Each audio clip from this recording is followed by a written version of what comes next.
À Madagascar, la riposte face à la Covid-19 répond à deux objectifs précis, maîtriser la propagation de l'épidémie et réduire au minimum le nombre de personnes décédées à cause de la maladie.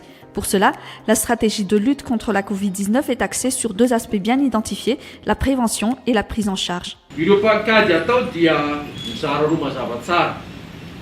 Fanamafisana ny fisorohana ny aretina, prévention. Fanatsarana ny fitsaboana ireo mitondra ny tsimokaretina na aiaina mitondra ny tsimokaretina nefa marary, zany hoe ny prise en charge. C'est ainsi que bien avant l'annonce des premiers cas, le ministère de la Santé a pris des dispositions comme l'interdiction des passagers en provenance de certains pays contaminés. Durant la phase 1 de l'épidémie, alors que les premiers cas importés ont été enregistrés, le pays a d'abord décidé de faire un suivi de l'état de santé des passagers en provenance de l'étranger et les a enjoints à se placer en quarantaine. Le pays est tout de suite entré en confinement et des barrages sanitaires ont été mis en place au niveau des routes nationales. Malgré ces mesures, les cas importés ont transmis le coronavirus à leurs contacts. Les premiers cas contacts ont été recensés et des clusters de cas ont été enregistrés dans certaines zones. Les autorités, pour limiter les contaminations, se sont lancées dans des dépistages actifs et des contacts tracing. Les actions de sensibilisation aux différents gestes barrières se sont multipliées. Les capacités des laboratoires en matière de tests ont été renforcées.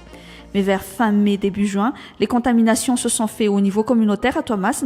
Vers la fin du mois de juin, c'est la région d'Analamanga qui entre en phase 3, alors que les cas commencent à diminuer dans la région Atsinanan. Durant cette phase, la circulation du virus se fait de façon active. Le ministère a dû proposer une autre approche. Naroso hatrany ireo sosokevitra iadina amin'ity valanaretina ity, mifanaraka amin'ny fizotra ny fivoarany antotanisa sy ireo toerana nahitana tranga vaovao ilay antsointsika hoe approche stratifiée. Ohatra ny zavatra nitranga tamin'ny Tomasina izay niarahantsika nanaraka sy niasa teo ihany koa ny zavatra nisy eto Antananarivo amin'izao fotoana izao. La capacité d'accueil des centres de santé a dû être augmentée dans la capitale et ses environs où le nombre des cas a particulièrement explosé. Les cas non symptomatiques sont désormais suivis à domicile. Les centres de santé de base ont été mis à contribution et les traitements n'attendent plus les résultats des tests pour être administrés.